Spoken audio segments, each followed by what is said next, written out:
Hello and welcome back to the New Look Sustainable Shredding. This week I'm going to be discussing strength in the police force in terms of physical strength and what I perceive to be the minimum level that officers should need to have to be able to be signed off as being functionally fit to do the job. Now, once upon a time, the police entry requirements used to have a fitness test that included a strength test where you had to get essentially a chest press machine and press it past a certain amount of kilos to be deemed to be strong enough to do the job. That was removed years ago, and now they only include a bleed test, which most constabularies are now downgrading from 5.4 to 3.7. And for me, it's not good enough. And if you can't achieve 5.4, you need to get up to that level. It's not that difficult. It requires some discipline, it requires some hard work to get there if you can't make it already. But ultimately, the constabularies need to be doing more to protect their own members of staff and protect members of the public by making sure that officers are fitter than they currently are to do the job. And for me, the removal of the strength test is indicative of the overall reduction in qualifications in join the police. They've reduced the bleed test, they've taken the strength test out, the entry requirements are lower than they've ever been because less officers want to join, because they're getting kicking from the media, because everyone knows police officers don't get paid very well, because there's a perception that police officers are not happy. A lot of police officers are leaving because they've got poor mental health, or to get a pay rise, or because they basically just had enough of being shit on from the powers above them, and they deem that the job that they signed up for is no longer worth putting their body and their life on the line for every single day. So let's dive in and look at the specific lifts I've outlined and the reason why I think you should have these certain minimum numbers on these lifts to be deemed to be strong enough to be a police officer. So first up, we've got bench press.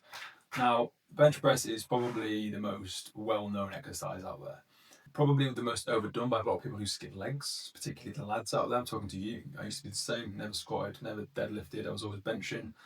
But that's by the by. So the strength test that I think you should need to have with your bench press is to be able to bench press your own body weight, or if you weigh over 100 kilos, you should be able to bench press 100 kilos. If you weigh 120 kilos, I'll accept a 100 kilo bench press. Now, the bench press, whilst it isn't the most functional movement, it shows how much core strength you've got and it gives good overall indication of your upper body strength. That's the ability to tell if someone's attacking you or you can push them off. If somebody's coming towards you and you're trying to restrain them and you need to get them cuffed and they're kicking off, having a strong upper body is indicative of how strong your lats are, how strong your front delts are, how strong your pectorals are, how strong your triceps are. So they give a very good indication of overall upper body muscularity. Next up, looking at squat.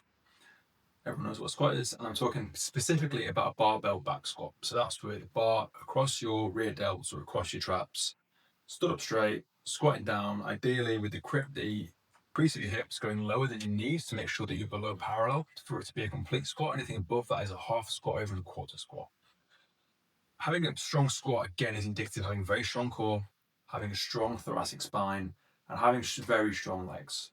So the target that I think you should need to have to be considered strong enough to be a police officer is 1.25 times your body weight. So if you weigh 60 kilos, you'd be looking at about a 75 kilo squat. If you weighed 100, you'd be looking at 125 kilo. These are not crazy numbers. These are, for me, a base layer and the first kind of level of strength that you aim for when you start going to the gym. Next up, we're going to look at the deadlift.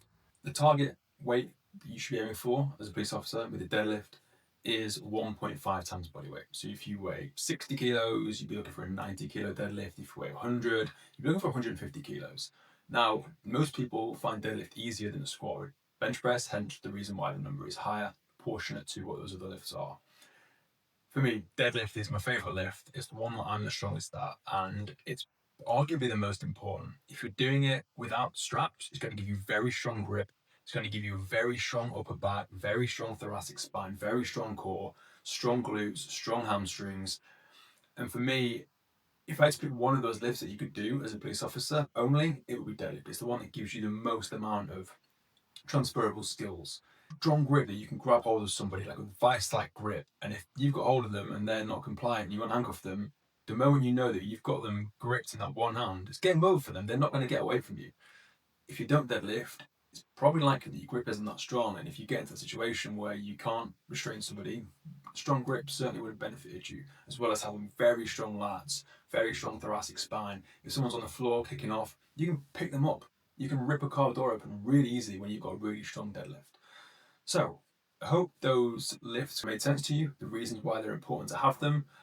Comment below if you think the strength test should be different to that. And we're going to go back to it again. If you're not at those levels yet, this should be something that you're aspiring to do. If you're a police officer and you're not currently lifting weights, you're risking your own health and safety, you're risking the public, and you're also risking your colleagues because they want you to be someone that's dependable. They want to be able to call for you in a high pressure situation and know that you're turning up and you're going to be able to handle yourself and bring some value. You don't want to be the small, weak person that they call and it's like, oh great, they're coming. What are they going to do? Nothing. Doesn't need to be that way. Get in the gym, lift some weights, eat some protein, concentrate on your sleep, and before you know it, with a bit of consistency, you can beat those numbers quite easily. Guys, if you enjoyed this episode, give me a like, give me a follow, and I'll see you on the next episode next week.